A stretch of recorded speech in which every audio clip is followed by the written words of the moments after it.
Oh, What's nice. up? How you doing? I'm good. So it's really funny. I bought a webcam. Well, not just for this call, but just to have them for the future calls that I do with clients. Yeah, Could not get it to work. So I was like, we're just gonna do the cell phone here. No, I like it. but I dig it though, the technology piece, because I just bought this new microphone set as well. But it's good that we're I- doing that. You got to invest in what it is you're trying to promote. exactly. So yeah, thank you first of all for being on my show, on the Face2Face Radio Show. This is my opportunity to not only for myself get face to face with my experiences and maybe some of the Amen. hurdles that I may be facing as I'm pursuing my endeavors, but also for my listeners as well. To hear testimonies from my guests and also walk away feeling informed and inspired. You know, yeah, it's a pleasure to have you on the show. Definitely a pleasure to have you on the show to talk to the Thank you for people having me. about, some of the things you're doing fitness wise, So, break it down for me a little bit. Oh, yes, definitely. So, hi, everyone. My name is Melina. I am located in Charlotte, North Carolina. I am 28 years old. I have been in the fitness realm for about 3 to 4 years. Didn't really get into coaching until last year of December 2020. COVID definitely changed my perspective on everything career wise. But I decided to take a leap of faith, invest in myself, and become an online coach for women specifically. I really, really enjoy working with women from the ages of 23 up to about 35 years old that need help with balancing and finding basically just finding or their way into a healthy lifestyle. Just because we do find ourselves losing weight and gaining it, losing weight and gaining it, and become a little frustrated with the process, which makes us give up a lot of the time. And I think it's nice. I think it's a reward for me to see women gain confidence in themselves and just like lose the weight that they've been working so hard in the last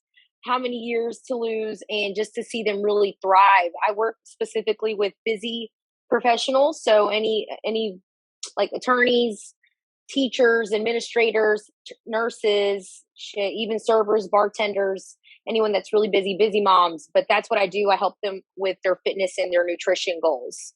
So that pretty much is like a little Yeah, screenshot good of that. summary. I mean, that's pretty interesting too that you have like created a space for the busy moms, right?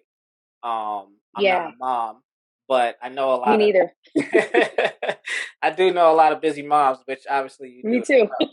And so having like an outlet for them to be able to still get the guidance and the support that they need is really important, I would imagine, right? Absolutely. Yeah. I definitely make them focus on not just fitness, but other parts of their lives that they might have not noticed that they've neglected, just because mental health, it's a big thing. The inner work plays a big role with how we do outside of everything, right? So, Definitely, definitely. Okay. So, how would you describe? I know we talked about like busy moms specifically. Would you say that is your like target audience? Are those most? Is it most of your clients pretty much identify with parenthood or just being busy in general? Like, how do you describe honestly, I would say just being busy in general, and generally more of beginners, maybe beginner intermediate. So I don't have a lot of moms, but I do have some on my team. Some my tribe, there are a few moms. I do get a lot of moms that do come to me for advice and help. As someone who isn't a mother, I can only do so much, but I do have a lot of experience from working with clients that are mothers to help them. But my niche is really just working with women that busy females that, want to lose fat for good without extreme dieting by restoring their metabolism. And that is something that isn't spoken about often in the nutrition world or in the fitness realm. We usually just talk about like dieting and keto and cardio and just eating healthy, but a lot of the times it comes from just the type of stress that you put your body under by dieting and just doing things that just don't work at the end, like little quick fixes. So that would be my niche necessarily. Interesting, interesting. Okay, I'm not someone who present day spends a lot of time working out, right? No worries. But Yeah. as far as with this, is it like more of a course, or is it like day to day interactions you're having? Like, what's a day in a life like?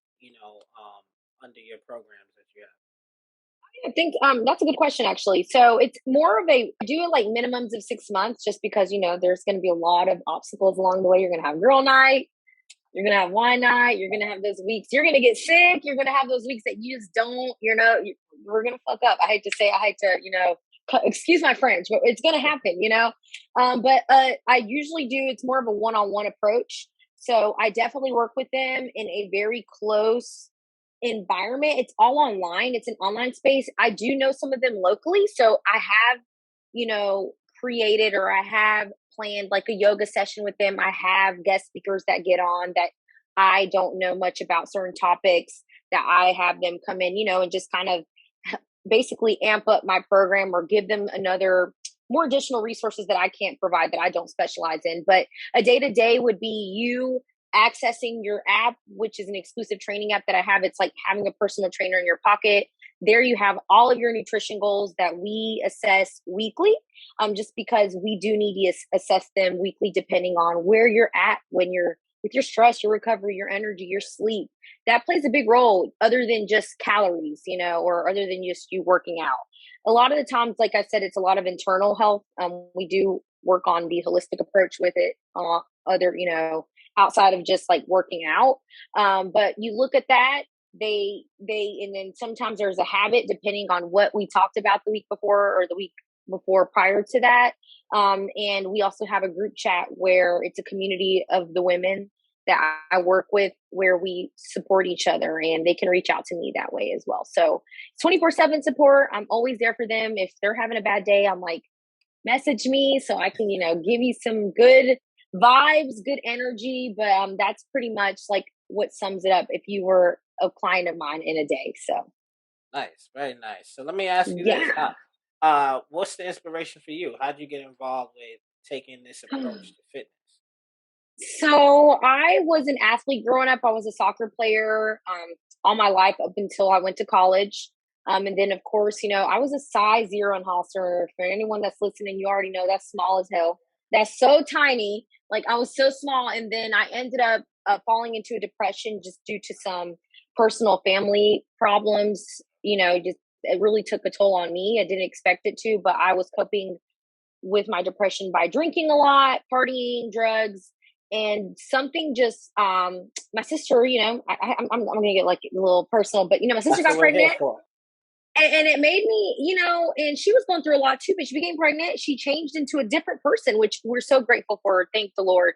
And it made me be like, well, if she can do it, then it's time for me to change something because the way I'm coping with my depression, it's not helping me. It's making me stay stuck. And I've always been the type of individual that does not like staying stuck. Like I'm talking like 16-year-old kid feeling like I'm in a midlife crisis because I don't want to do a I don't want to be, is this all that life is about? Like, that's me. So, it just something clicked in my head. So, I started working on my fitness again, hired a trainer.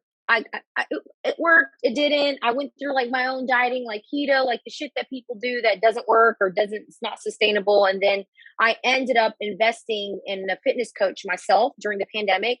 I just got laid off my bartending job and my corporate job. I mean, I had just my savings and I was like, you know what? I don't give a shit. I'm gonna just go for it. And she was expensive and I barely made it through every month with groceries and bills. But for some reason that like pushed me to want to invest in my own like my own business coach that helps fitness coaches like, basically create their online business. And yeah, because I remember she planted the seed. She's like, you'd be so good at this. Like, you really always listen to me. You love what you do. And I went from 160 pounds, like literally a 0 to a 9, down to 112 pounds, like back like that, just because of the consistency and the lifestyle. The lifestyle changed who I was. And I'm really grateful for that. And I think that's why I'm here. I want to change. It's more about impact over everything. I love money. It's great, but I want to change as many women's lives as possible, just like that first coach changed mine. So That's awesome. That's an incredible thank you. testimony. I mean, Hell yeah. it's those experiences that I think push us further into our calling, right? Absolutely. And it sounds like you found your calling through, you know, um, helping others acquire the lifestyles that they want to, starting from a holistic approach is what I'm hearing. So, shouts Absolutely. out to you. Good for you. Good for you. Thank you. It's fun. Definitely. So, all right. So, give us some background about where you're from. Of course, we're here speaking through Zoom, um, both Right. located in the city of Charlotte, North Carolina. But where were you before?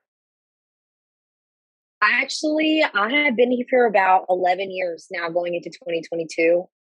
No, 10 years. Sorry, because I graduated from 2012. But I'm born and raised from a small 13 square mile town called Newton, North Carolina. So I was a small town girl living in the lowly world. I'm just kidding. Then I went to UNC Charlotte, and I thought Charlotte was so big. Wait, what was the name of the town? Newton, Newton. Newton. Yeah, Hickory. I don't know if you know where Hickory is. I do, yeah. So it's Yeah, smaller than it's like, Hickory. dude, it's like you got to go to the Walmart in Hickory to you know what I'm saying? Like, That's the yeah, center of Newton the is town. really tiny. Yeah, it's really tiny. Wow. I feel like Charlotte, I guess because of the magnitude of this city, and then all of the Yeah. many towns outside of Charlotte, this is like the place people venture off to when they want to leave their town, the ones that want to leave. Yeah, I mean, look, I didn't want to. My mom literally pushed me out the door. I'm grateful for that. I was sad for the first 3 months, but I'm really glad she did that. So tell me about that. What do you mean she pushed you out and made you open your eyes to Charlotte? What was that about? Well, I applied to 3 colleges. Number 1 was Chapel Hill, UNC Charlotte, Lenore Ryan. Lenore Ryan's back home. I wanted to get in Chapel Hill so bad. I was number 1, didn't get in. Cool. UNC Charlotte got accepted, but then I got accepted to LR, and she was like, I was trying to stay there, and she was like, no, I do not want you to be here anymore. Thank you. And she literally was like, you have to grow up. My mom is a very big, tough love. We're Hispanic. She hugs me. She loves me, kisses, all that. I love you. But when it comes down to it, she's very we're not having that. You're fucking gone, whether you like it or not. I did. I hated it for 3 to 6 months. I absolutely hated it. I only knew one person here and luckily, we're still friends. He was my friend since 6th grade, but he's a guy, he's living with I don't know, he's living with older friends. I'm in the dorms. I'm still trying to figure myself out. I'm going back home every weekend. I think I was just having a hard time getting out of my comfort zone. I'm really glad she pushed me for that. And she still does. Sometimes if I call her, she definitely gives me that eye-opening, get your ish together. Get your ish together or quit crying, quit crying or, That's I love good. that. You got to have that. Yeah. Normally I hear the opposite as far as, parents wanting to keep their children close to home. I know. Your mom's just look, no, we get along, but she was like, you have to learn how, you got to grow up, baby, get out of here. And I'm grateful because of the town that I am from. Depending on who you are, if you stay, you know how it is. Sometimes people, they're in the same boat, doing the same thing, hanging out with the same people, same bars, and that's not who I am. And I think she knows that. So okay, so let me ask you this: if people want to connect with you, right, and find out more about your services, your virtual service that you have as well, how do they find you? Definitely IG, or you can find me on Facebook. So IG, it's Get Fit with Mel. It's GETFITWIT, no H. Someone already stole that from me. MEL. So Get Fit with Mel. And then if you are to find me on Facebook, it's Melina Verdugo, but that's kind of hard because my last name isn't the easiest to pronounce or spell. Nah, I see. Well, look, the good thing about those who will be watching on YouTube is that they can see, your name here. For everyone else, definitely be sure to follow. Yeah, see that? Yeah. Be sure to go find and follow Get Fit with Mel. All right, that's Get Fit Follow me with no H. Mel. Yeah. Don't be afraid. Hit me up. Hell yeah. Thanks for having me on. I'll see you later.